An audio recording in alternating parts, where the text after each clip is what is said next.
This is Meriel to her countrymen. On God.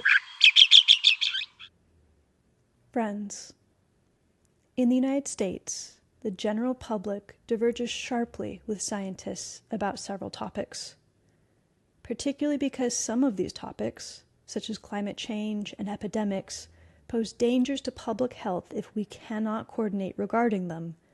I will address a special topic of disagreement that might help us resolve the other issues, with hopes that it will help us align on things like evolution and environmental protections.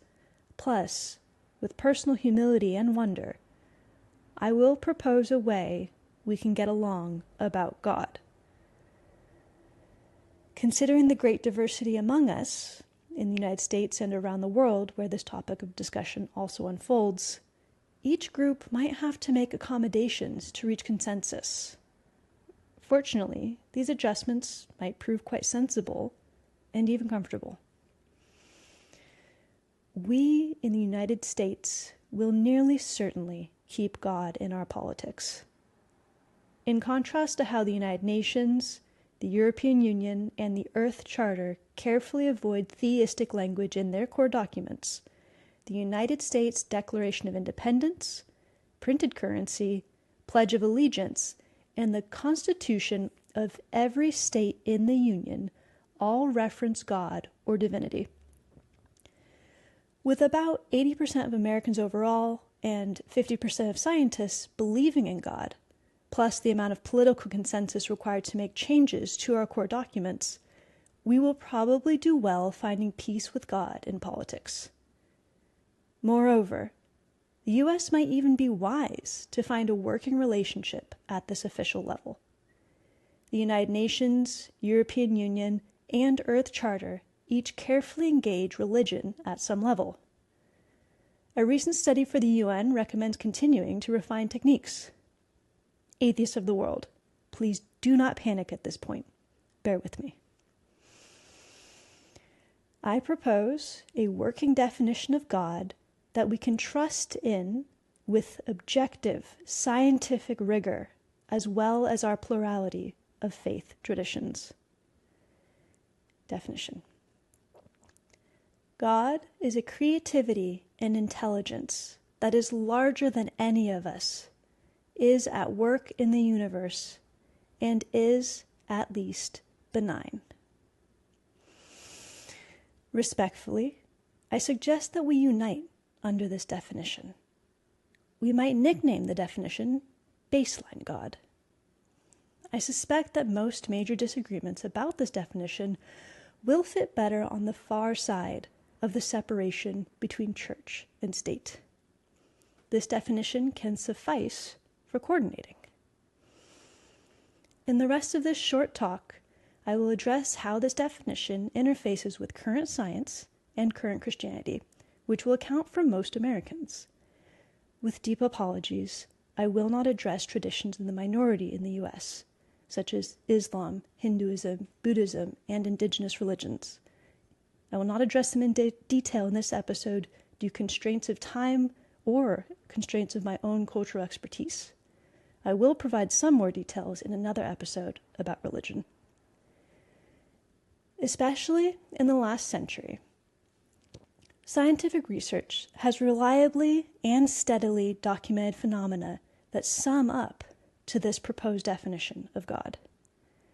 We have evidence for a vast and at least benign intelligence and creativity at work in the universe. I'll outline that evidence here. Considering creativity as the ability to bring forth something new, we can understand that even stars exhibited creativity in bringing forth the elements of the periodic table for the very first time. Building upon stars' innovations, cells demonstrated remarkable creativity in developing biochemical processes such as photosynthesis and respiration. We live in a world rich in lithium, oxygen, soil, and flowers thanks to all this creativity. With abilities to synthesize new elements and new living organisms, we are terrifyingly creative ourselves. we can define intelligence as the ability to store and act upon information. Equipped with DNA, RNA, and proteins, even the simplest of cells clearly exhibit intelligence by monitoring their environments and making choices about chemical reactions. Recently, plants and fungi have challenged how scientists classified the sophistication of intelligence that can happen without a brain. Now, humans and machines are together creating entirely new kinds of intelligence. The universe shows nearly eerie properties that allow for such abundant creativity and intelligence. If any important variable, whether the speed of light, the mass of the electron, the distance of the Earth from the Sun, the polarity of water, or many other variables had a slight difference from its current value, life likely would not have been possible. Life is very improbable. A slight variation would make studying and discussing the variables impossible. Philosophers call this eerie alignment the anthropic principle, and do not yet agree about where it comes from. Why and how are all these tiny variables so finely tuned? Some philosophers speculate that if an infinite number of universes happened, then at least one would have these properties and support life. Infinity is really big.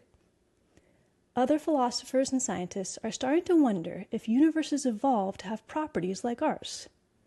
Is a Big Bang just the other side of a black hole? Is a black hole universe giving birth to a new Big Bang, a baby universe whose variables resemble those of its parent? Regardless, wherever our universe comes from, the anthropic principle indicates a deep, universe-wide affinity for creativity and intelligence. So what about at least benign? Deeply observing the vastness of the universe or the nature of the human mind tends to produce long-term health benefits, such as peace and joy. Astronauts become stunned by the sight of the Earth. Meditators become overwhelmed by a feeling of love. Gardeners become overwhelmed by a feeling of love. With practice or reflection, humans tend to notice gratitude. Upon inspection, we seem to live in a kindly place. So that's baseline God in a scientific sense. As for how this interfaces with Christianity, I have 2 points to make. First, careful observation of the universe, including the Bible, indicates that we should not take the Bible literally. Biblical literalism arose in the 19th century as a reactionary protest to scientific findings and from fear of societal moral decay. Earlier Christians took the Bible allegorically and metaphorically. We now know that biblical literalism does not produce a functional worldview. Adherents end up calling science false at the same time that they benefit from scientific findings in everyday and life-saving ways, such as GPS or cancer treatment. Biblical literalism is declining in the U.S., down from 20% of the population from a historic high of 40%. Second, observation of the universe, including the Bible, indicates that allegorical and metaphorical interpretations of the Bible offer wisdom relevant to our times. To keep this video short and to do full justice to the altruism, mercy, and love available via the Bible, I'll recommend a few authors for anyone interested. Geologist and Catholic priest Pierre Teilhard de Chardin, evolutionary biologist David Sloan Wilson, psychologist and Benedictine monk David Steindl Rast, and cognitive scientist John Vervaeke have all written or made podcasts on the wisdom of Christianity. They would appeal to atheists and biblical literalists alike. At the end of this video, I include a list of their specific works, as well as helpful resources about the rest of the video. In conclusion, regarding God, while we may never fully agree in every detail about God, faith, or science, we can find functional commonalities. By embracing a definition of God that aligns with scientific discovery and religious tradition, we can foster collaboration rather than conflict. Whether through science, faith, or meditative reflection, we can all participate in the wonder and mystery of existence. I hope we move forward together with humility, curiosity, and respect. Thank you.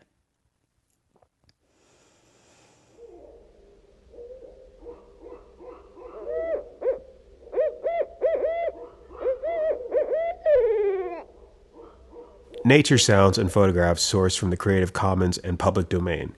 Please refer to show notes or meriel.systems/tohercountrymen for attributions. Finally, please like, share, and subscribe to support the series. Thank you.